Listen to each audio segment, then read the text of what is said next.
What's up, family and friends? I know I told many of you that I will be updating you all and letting you all know about my journey with growing sweet potatoes.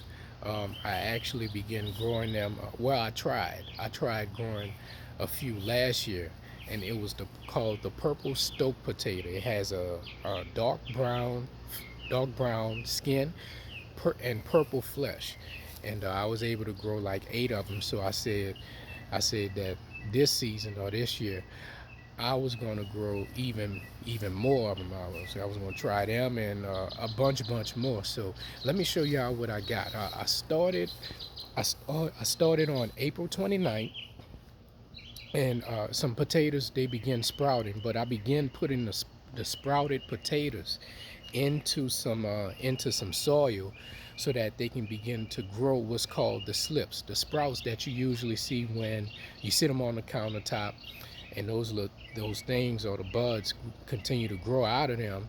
They turn into what's called slips.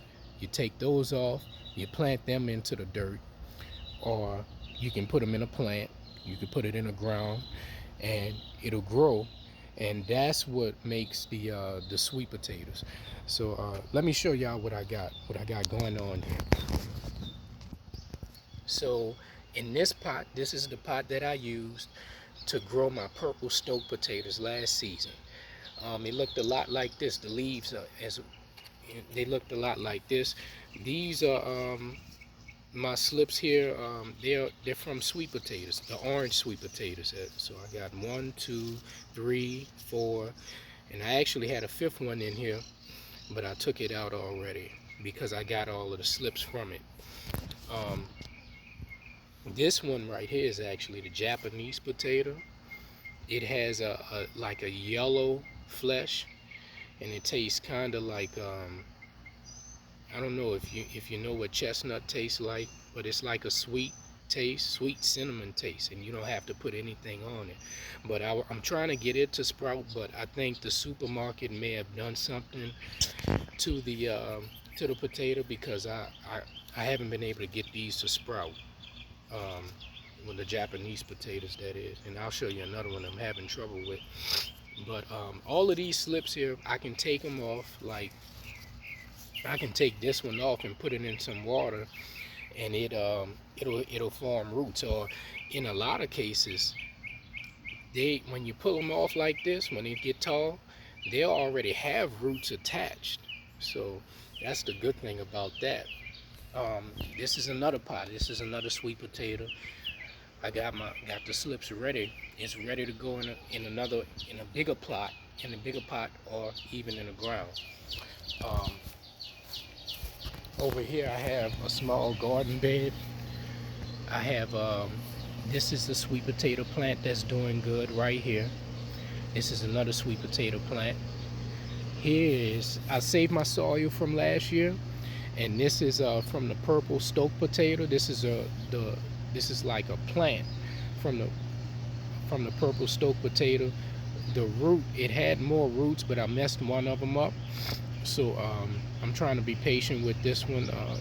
It was drooping a lot, but now it's beginning to get stronger. But I think it's just going to take a little bit more time. But these two are doing good so far.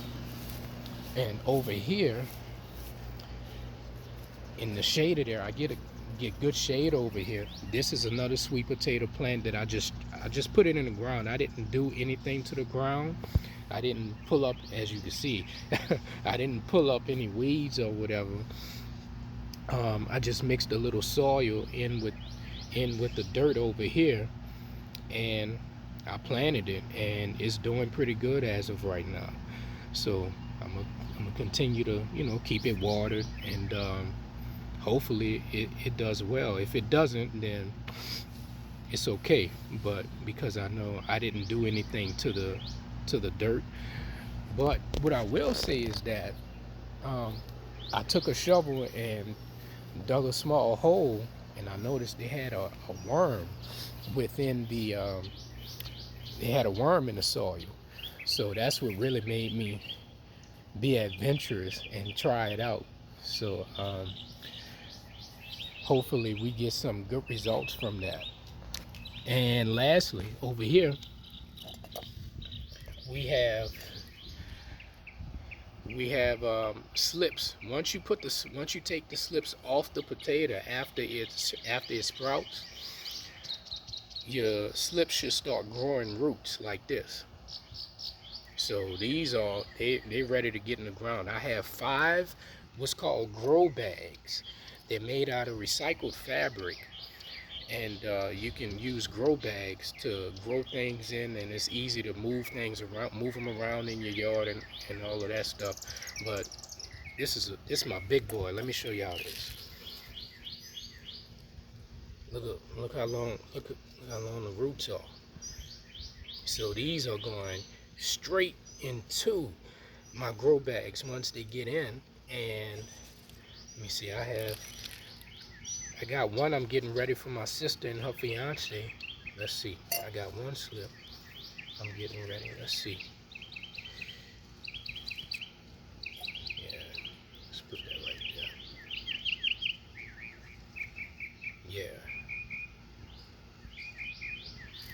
Yeah, this is the one. I'm going to give this one to my sister and her fiance so they can plant this one and watch it grow.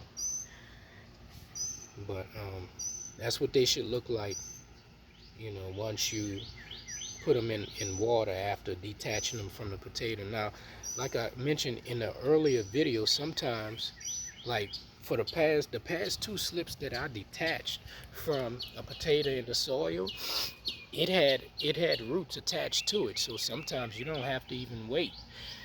You just grow.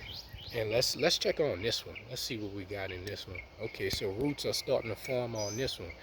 So I thought nothing was going to come from this, but apparently it's going good.